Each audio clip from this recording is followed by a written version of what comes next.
నమస్కారం. నేను మీ సిరి. Welcome to నిన్ను కోరి. ముందుగా మన వ్యూవర్స్ అందరికీ వినాయక చవితి శుభాకాంక్షలు. ఈరోజు కథ వల్లెపు బాణం ఎపిసోడ్ 24. మీ మనసుకు నచ్చే అందమైన కథ. కథ నచ్చితే లైక్ చేయండి. లైక్తో పాటు తప్పకుండా హైప్ అండ్ కామెంట్ చేయండి.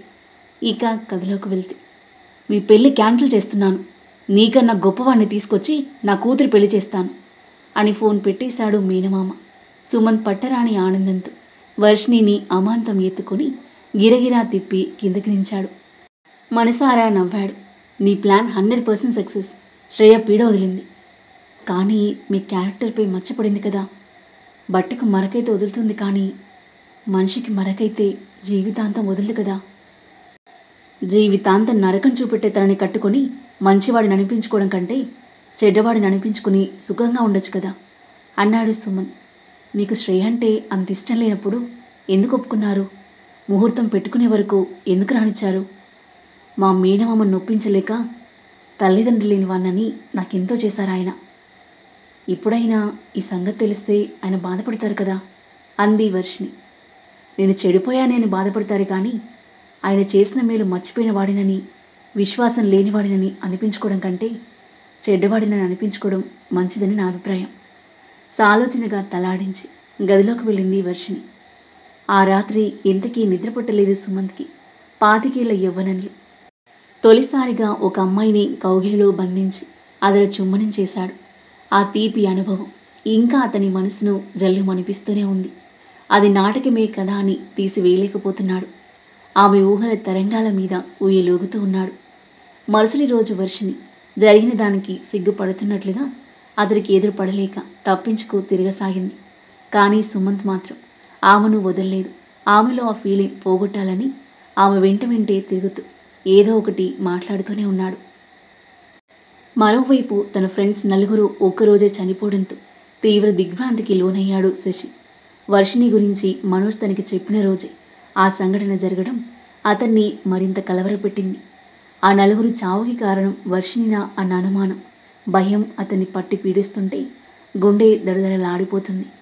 ఆ భయానికి వారం రోజుల వరకు బయటికి కూడా రాలేదు.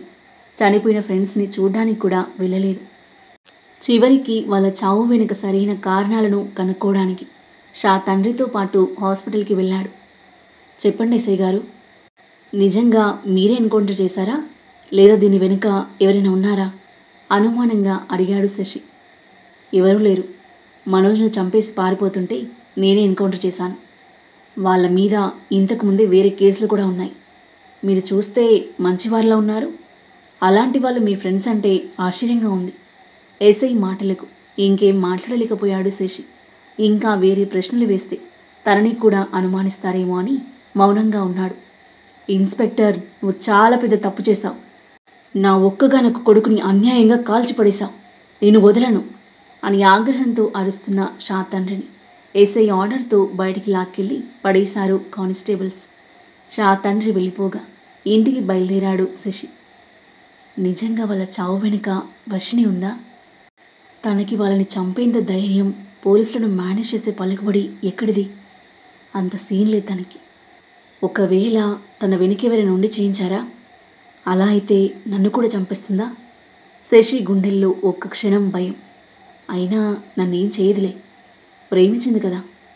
ప్రేమించినా అదొకప్పుడు. ఆ రోజు జరిగిన సంఘటనతో నా మీద ప్రేమ చచ్చిపోయి ఉంటుంది.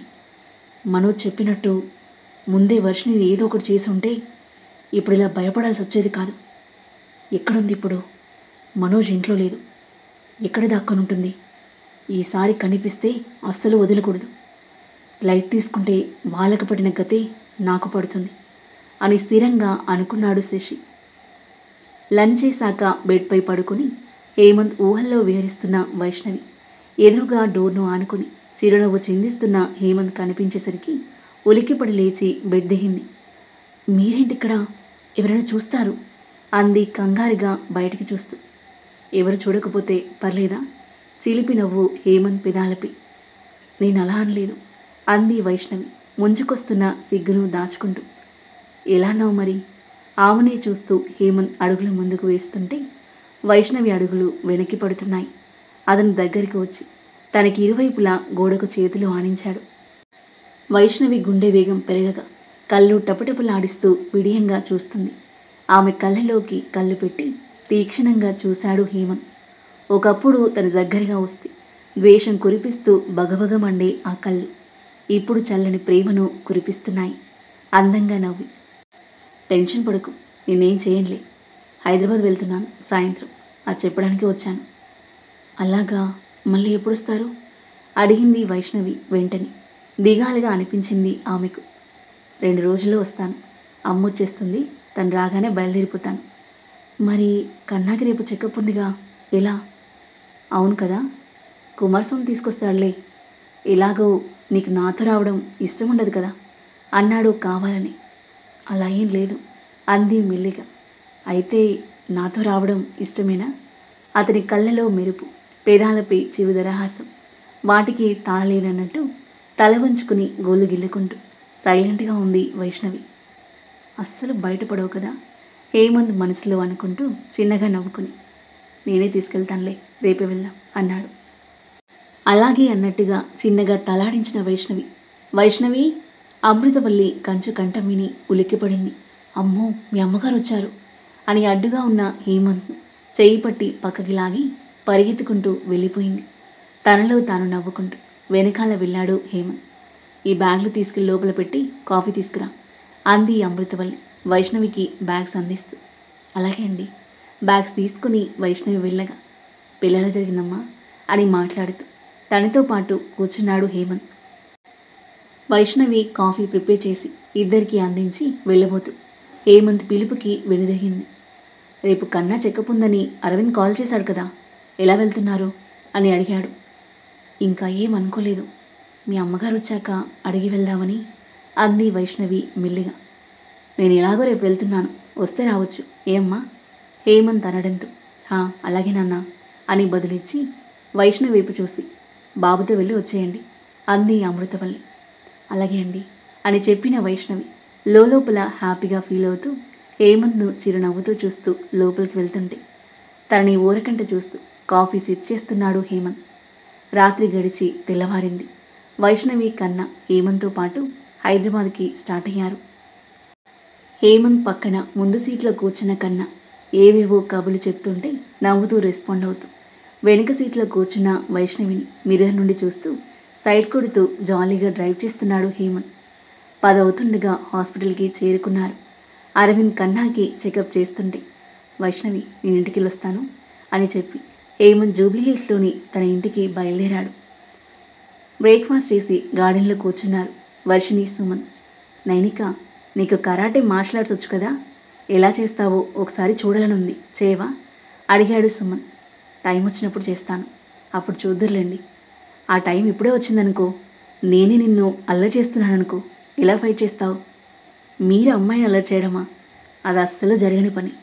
మీరు అంతగా చూడాలనుకుంటే చేస్తాను అని లేచి దుపట్టా నడుంకి బిగించి కట్టుకుని తను నేర్చుకున్న విద్యను అతని ముందు ప్రదర్శిస్తూ ఉంటే గడ్డం కింద చెయ్యి ఆనించుకుని మెరిసే కళ్ళతో ముచ్చటగా చూస్తున్న సుమన్. కార్ సౌండ్ అవ్వడంతో తల తిప్పి చూశాడు. లోపలికి దూసుకొచ్చింది హేమంత్ కార్.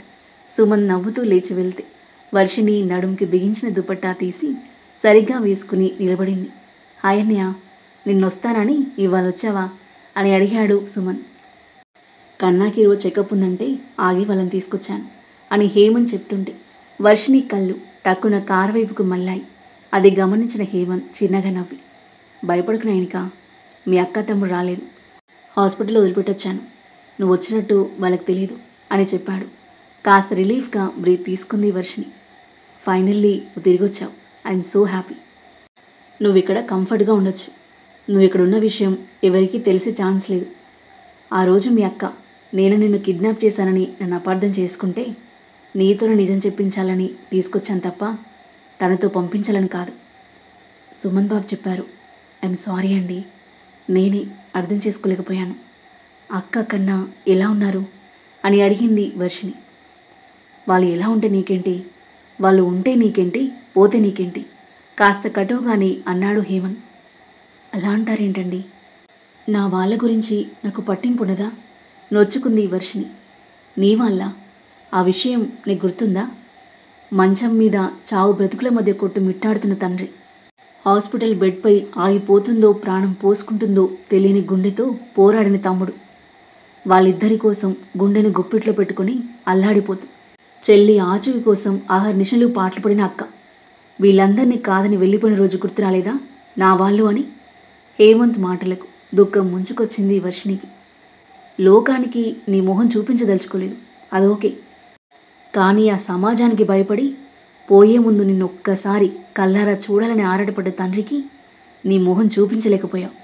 అక్కెక్కడా ఎప్పుడొస్తుందని ఎదురు చూస్తున్న ఆ చిన్న ప్రాణానికి కనిపించలేకపోయావు. తల్లిలా నిన్ను చూసుకున్న నీ అక్కకి ఎదురు పడలేకపోయావు. వాళ్ళందరినీ బాధపెట్టి ఏం సాధించావు నువ్వు? నీ వల్ల మీ అక్క ఎన్నెన్ని మాటలు పడిందో తెలుసా? అందరూ ఎంత నీచంగా మాట్లాడారో తెలుసా? తండ్రి చనిపోతే శవం మోయడానికి కూడా మీ వీధిలో ఒక్కరు రాలేదు. నీకోసం పిచ్చిదానిలా వెతికింది. అటు తండ్రి ఇటు తమ్ముడు మరోవైపు నీ గురించి ఎంతో కుమిలిపోయింది. తనకు నువ్వు తోడుగా ఉండి తన బాధను కూడా పంచుకోవాలి అనుకోలేదు. నీ స్వార్థం నువ్వు చూసుకున్నావు. మహా అయితే ఏమయ్యేది? అందరూ మాటలనేవారు. నువ్వు పారిపోయినంత మాత్రాన ఆ మాటలు ఆగిపోయాయా? ఇంకా నీచంగా మాట్లాడుతున్నారు. జరిగింది ఏంటో బయట పెట్టుంటే అందరి నోళ్ళు మూతపడేవి.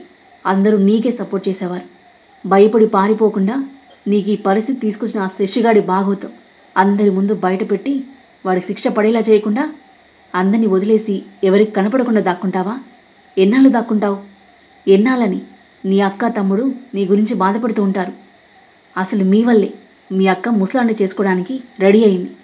మీ తమ్ముడు జీవితమైనా బాగుండాలని తన జీవితం ఫనంగా పెట్టింది. వైష్ణవి బాధ డైరెక్ట్గా చూసిన హేమంత్ బాధతో కూడిన ఆవేశంతో మాట్లాడుతుంటే వర్షిని కంటికి మెంటికి దారగా ఏడుస్తుంది. సుమన్ మౌనంగా చూస్తున్నాడు.